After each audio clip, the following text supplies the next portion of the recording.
अगर मुझे सम्मान चाहिए तो अपनी पूरी कौम के लिए चाहिए, और मुझे अगर सम्मान चाहिए तो मुझे पूरे देश के लिए चाहिए कि हम जैसे लोग, हमने हमेशा राजनीति ईमानदारी और सच्चाई के साथ की, अब घुटन सी महसूस हो रही है। जी हाँ, उत्तर प्रदेश में समाजवादी पार्टी को एक और बड़ा झटका लगा है। ऐसा हम इसलिए बोल रहे हैं क्योंकि स्वामी प्रसाद मौर्य के बाद अब सलीम शेरवानी ने भी समाजवादी पार्टी के महासचिव पद से इस्तीफा दे दिया है।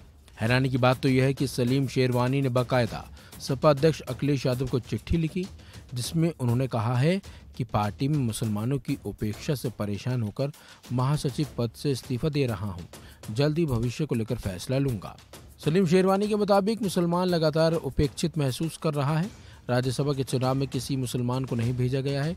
बेशक मेरे नाम पर विचार नहीं होता, लेकिन किसी मुसलमान को ये सीट मिलनी चाहिए थी। मुसलमान एक सच्चे रहनुमा की तलाश में है।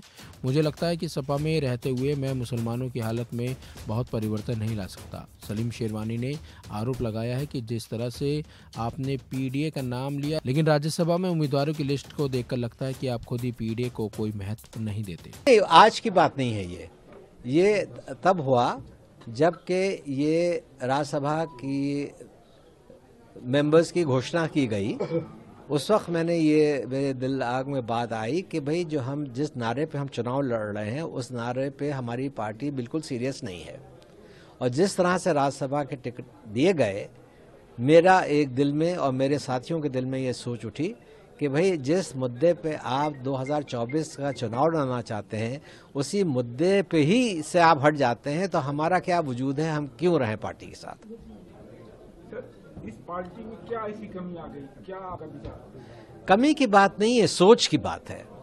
आपकी जो सोच है अगर वो बदल जाती है, आप कह कुछ रहे हैं, आपके एक्शंस कुछ और दिखा रहे हैं, तो फिर हमें भी फैसला करना पड़ेगा कि भाई हम क्या करें। क्या आपका वहाँ अपमान हो रहा है, आपकी इज्जत नहीं हो रही? नहीं, ऐसा कुछ नहीं है। मुझे इज्जत भी दी, मुझे सम्मान भी दिया। मगर मुझे अकेला सम्मान नहीं चाहिए, मैं अकेला चुनाव में नहीं उतर सकता। अगर मुझे सम्मान चाहिए तो अपनी पूरी कौम के लिए चाहिए, और मुझे अगर सम्मान चाहिए तो मुझे पूरे देश के लिए चाहिए। तो वहीं विपक्षी गठबंधन को लेकर शेरवानी ने कहा कि एक मजबूत विपक्षी गठबंधन बनाने का प्रयास बेमानी साबित हो रहा है और कोई भी इस बारे में गंभीर नहीं दिखता है। ऐसा लगता है कि विपक्ष सपा पक्ष की गलत नीतियों से लड़ने की तुलना में एक दूसरे से लड़ने में अधिक रुचि रखता है। इंडिया गठबंधन तो मैंने आपसे कहा कि कुछ मेरी समझ में नहीं आ रहा है। जिस उम्मीद के साथ इंडिया गठबंधन बना था वो तो अब नजर ही नहीं आ रही है। मुस्तकिल जयंत चौधरी ने छोड़ दिया, नीतीश कुमार जी ने छोड़ दिया, जिन्होंने शुरुआत की थी इंडिया गठबंधन की। वहाँ हमारे अशोक चव्हाण साहब ने महाराष्ट्र से छोड़ दिया। कुछ चर्चाएं चल रही हैं कमलनाथ साहब के बारे में भी, मुझे नहीं मालूम उसमें कितनी सच्चाई है या नहीं है। और आपस में जब इन लोगों से बात होती है तो ये आम आदमी पार्टी का बयान आता है कि हम 13 की 13 सीटें लड़ेंगे पंजाब में, हम 7 की 7 सीटें लड़ेंगे दिल्ली में। तो इंडिया गठबंधन का कहाँ कोई सीरियसनेस है। गठबंधन तो होता कि आप मिल के लड़िए, छोड़िए कुछ सीटें, आपस में जुड़िए और मिल के लड़िए, वो मुझे नहीं नजर आ रहा।